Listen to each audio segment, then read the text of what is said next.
Hello and welcome to Professor Bets, your home for all things sports betting.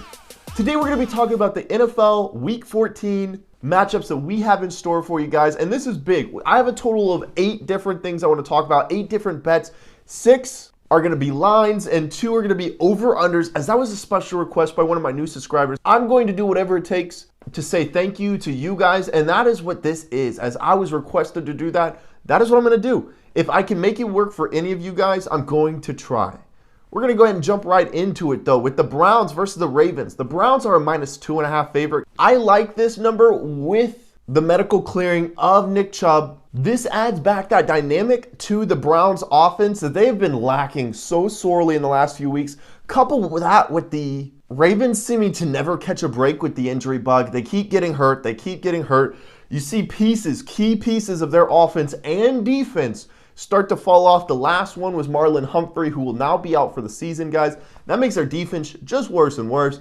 I like the Browns in this one. -2.5, I'll take it. As long as it stays under 3, that is good for me. Now, this next pick, you'll see we made money off the Chiefs last week. We're looking to make money off the Chiefs this week. I believe last week it was a -10 line. Now we have a -9.5 versus the Las Vegas Raiders. The Raiders have been an interesting team all year, but the Raiders always seem to kind of sputter at the end, and we're seeing that again this year versus a Kansas City Chiefs offense and defense that's really starting to get it going. And I'm talking more on the defensive side, but the offense is very average right now with the possibility of becoming even better than average. That means a lot to me.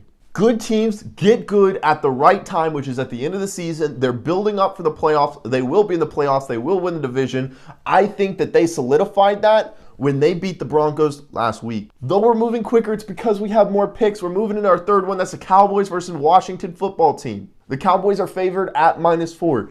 Here's my struggle. We've been making money on the Cowboys all year, but I've really struggled with how little they've used Pollard and how much they've used Zeke. Zeke's not even getting those big, bullish fall forward yards anymore, and I'm seeing Pollard hit the hole with more strength than I'm even seeing Zeke. Now, whether he's injured, whether he's declining, that is not my issue. That is not my question. My question is, why can't the Cowboys correct that mistake by adding Pollard to the mix more than they're doing? I get that Zeke is a much better pass blocker, and as they get these receivers back, that becomes a bigger deal. But when their receivers were gone, you saw them lose because they had Zeke blocking and creating an extra second for the receivers to get open, but the receivers weren't getting open with the extra seconds because they're the receivers number 4, number 5, and number 6 rather than the number 1, number 2, and number 3 receiver.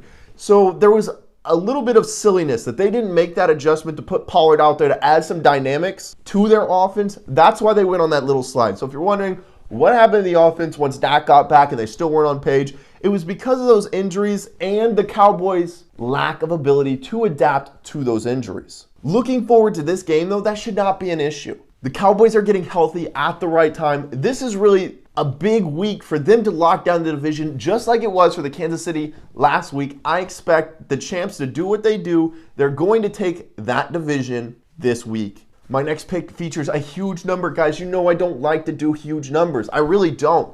It's one of those weird things where I don't want my team that I'm cheering for to win and then still not make my money, because then it's not a win for me.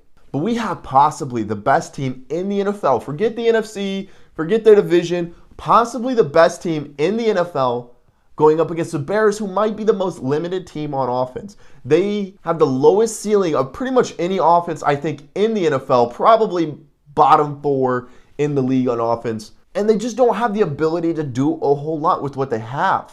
With all this coming together, and with the Packers also, it's a common theme here. I'm looking for healthy teams, healthy, good teams, teams that were good but now are getting healthier are the teams you really want to watch out for in these final 3 weeks, and that would include the Packers. The Packers are going to steamroll the Bears. I don't think it's 12. I think it's 20, maybe even 30 points that they're able to beat the Bears by.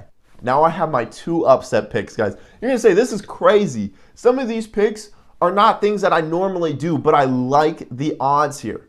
And the first one is the Buffalo Bills +3 or money line versus the Tampa Bay Buccaneers. This has nothing to do with the Buccaneers. I love the Buccaneers, but the Bills are due for a big win, and they have very few left to get before they fall out of the wild card race in the AFC, guys. This is a big, big week for them. And I think they come out there and play like their season's on the line, like it's already the playoffs. If they can snag this win here, they lock up essentially a wild card seed. That'll be vital to their success and the way they move forward. My second money line pick, my underdog pick here, is the Falcons money line versus the Panthers. This is a little bit easier to understand. A lot of people might question the last pick that I made with the Bills. But the thing about the Falcons is they have the better quarterback, and that means something to me, guys. I want to know I'm betting on the better quarterback here. If I don't know anything, I'm going to at least look for who is the better quarterback. I haven't seen anything out of Cam Newton that shows that he's coming back in any way, shape, or form. He was thrust into a tough situation. You go into the Panthers midseason, he scores 2 touchdowns in about 2 different plays on his very first game, and then since then, all downhill. The Dolphins destroyed him. This week, I expect the Falcons to do a very similar thing. I don't think they score as many points. I don't think the score is that lopsided, but do I think that the Falcons can beat the Panthers? 100% I can. Now, for the subscriber that requested these over-under picks, I have one over and one under. Our over is going to be the Bengals versus the 49ers at 47.5. So we're going over 47.5, and the reason being is that the 49ers have scored 30 or more points in their last 5 games.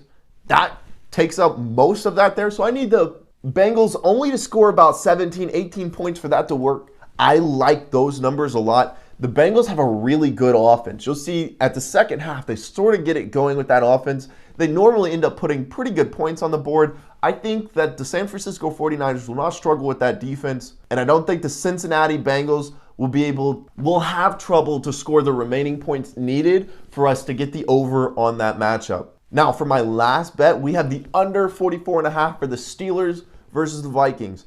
This one may struggle to capture some of your guys' interest, but with it being so cold and both of these teams having a lot of issues here, I see a stalemate where I really still like the Steelers' defense in this matchup, and I don't really have any issues with the Vikings' defense, not because they're so good or anything. I don't think they're that good, but they're going against one of the worst offenses in the league. With injuries all over, I don't know if Ben's going to be out there. I don't know if Chase Claypool's going to be out there.